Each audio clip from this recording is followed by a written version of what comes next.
زبان پہ نام میرے صبح و شام اس کا ہے، زبان پہ نام میرے صبح و شام اس کا ہے، درود اس کے لیے ہے، سلام اس کا ہے۔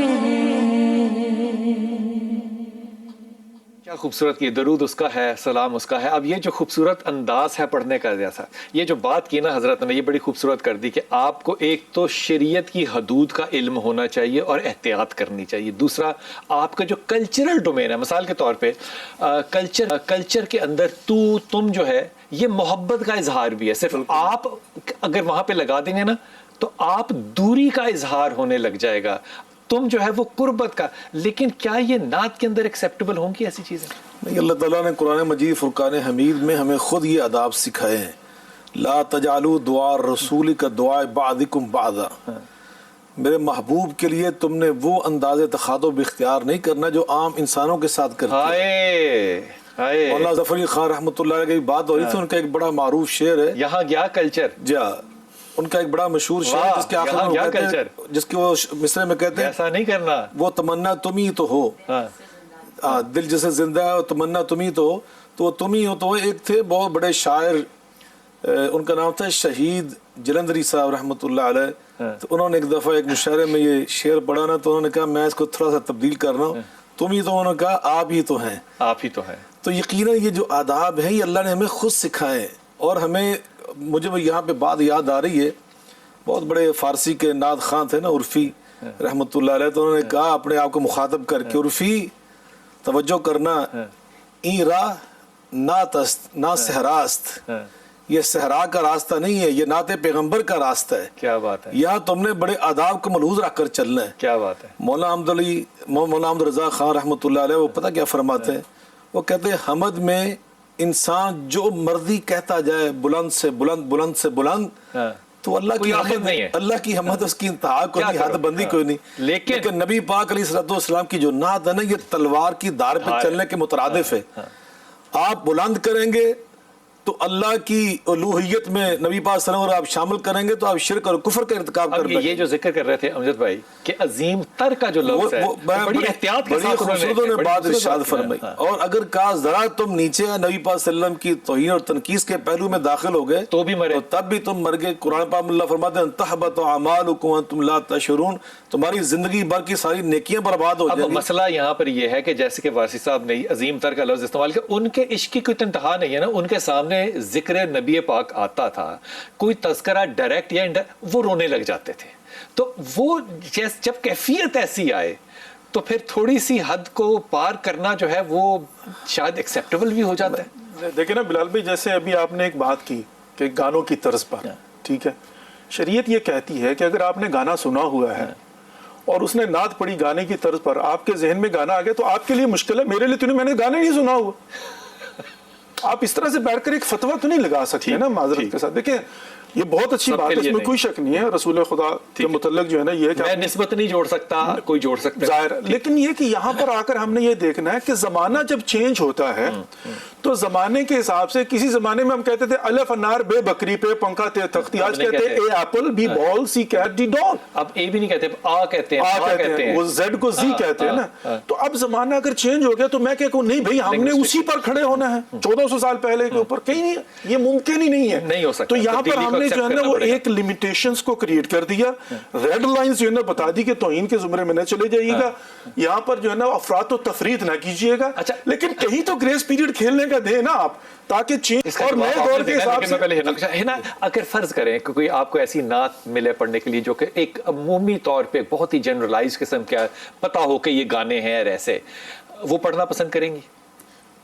بالکل پسند نہیں کروں گی میں، اس میں تھوڑی سی تبدیلی کروں گی تاکہ تھوڑا سا جو میرا خیال ہے کہ ٹیون جو ہے نا کمپوزیشن بڑی امپورٹنٹ ہے پڑھنے کے لیے. دیکھنا یہ چاہیے کہ آڈینس جو سامنے ہیں آپ کے سننے والے ہیں وہ اس کو پڑھ بھی سکیں آسانی سے. آپ اتنی مشکل بھی نہ پڑھیں کہ کوئی آپ کے ساتھ پڑھ نہ سکے. اور ہم نے یہ چیز عام کرنی ہے تاکہ ہر لوگ کوئی پڑھ ساتھ شامل بھی سکے. ہوں. بالکل شامل. بہت اچھی بات. اور اگر کوئی آپ کو لگتا ہے کہ گانے کی ٹیون لگ رہی ہے تو ڈیفینیٹلی ہم جیسے لوگ تھوڑا سا چینج کریں گے تاکہ اس کے رجحان سے ہم نکل سکیں. چینج کرنے کا طریقہ کیا ہوتا ہے؟ خود سے اب آپ یہ ضروری ہے کہ جگہ بنا لیں گے. ہاں تھوڑا چینج کریں گے، بالکل اس کو الگ کریں گے تھوڑا سا تاکہ وہ ایک بڑے آدمی نے کہا تھا کہ مہدی حسن کیوں اچھا پڑھتا ہے، کیوں اچھی غزل کر سکتا ہے. اس نے کہا وجہ یہ کہ اگر آپ اس کو نثر میں پڑھیں تو نثر آپ کو اگر شعر سمجھ نہ آ رہا ہو اور مہدی حسن سے سنیں تو وہ شعر سمجھ میں آ جاتا ہے. تو وہ جب آپ پڑھ رہی تھی یہ حمد محمد بخش صاحب کی تو آپ جگہ بنا رہی تھیں، اور یہ جگہیں جو ہیں یہ میں نے پہلے نہیں مثال کے طور پہ سنی، وہ نئی تھیں. وہ کیوں تھیں؟ میں سمجھتی ہوں کہ جب آپ کوئی چیز دل سے پڑھتے ہیں، دل سے ادا کرتے ہیں تو قدرتی طور پہ اللہ کا کرم ہو جاتا ہے آپ کے اوپر. اور جب آپ اس چیز میں ڈوب جاتے ہیں تو یہ قدرتی چیزیں آپ کے اندر جو ہے وہ قدرتی اللہ کی طرف سے عطا ہوتی ہیں. اگر اس میں میں نہیں کہہ سکتی کہ میں نے خود سے کوشش کی ہے. یہ میری جناب بہن نے جو بات کہی نا یہی بات ہے. میں اس کی تائید کرتے ہوئے اس بات کو آگے بڑھا رہا ہوں. حضرت شاہ جی فرما رہے ہیں کلچر کی بات کہ دیکھیں جو نعت اور حمد ہے نا اس کے آداب میں ایک اہم ادب یہی ہے جو امجد اسلام صاحب فرما رہے تھے کہ من تشبہ بقوم فہو منہم. آپ اس کے لیے مشابہت اختیار کرنے کے محتاج نہیں ہیں، دل سے پڑھنے کے محتاج ہیں. آپ دل سے پڑھیں گے تو اللہ کی خود رہنمائی فرمائے گا. آپ کی آواز اور آپ کے سوز میں برکت اور تاثیر میرا اللہ ڈالتا ہے. آپ اپنی منشا اور اپنی طاقت سے یہ کام نہیں کرتے. تو یقیناً یہ اللہ کی توفیق سے ہوتا ہے. اللہ موفقنا لما تحب. ویسے آپ کے اندر بھی ایک بابا تو ہے.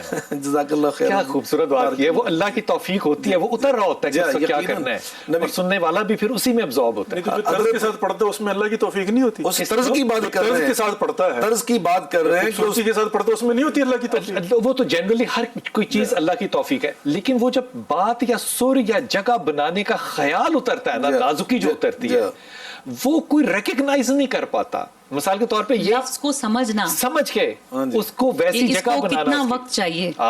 اس کو ہم چھوٹے ایک مثال دو گی اگر دے سکو تو اس وقت. واہ. ہم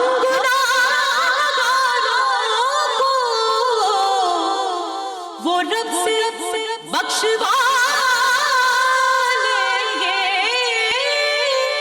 ہم گناہگاروں کو وہ رب سے بخشوا لیں گے. ان کے رب نے کب ان کی کوئی بات ٹالی. زندہ رہو. کیا بات ہے، کیا بات ہے، کیا بات ہے. اب اس میں غور فرمائیے گا ذرا، وہ جو بخشوانے کا زور تھا نا وہ اپنی جگہ لگا، لیکن جب نبی کا ایک انڈائریکٹ نام آیا نا، کب ٹالی ہے ان کی، یہ لفظ ان کی ہے، وہاں کیا نرمی پیدا کی. قربان جائیے اللہ زندگی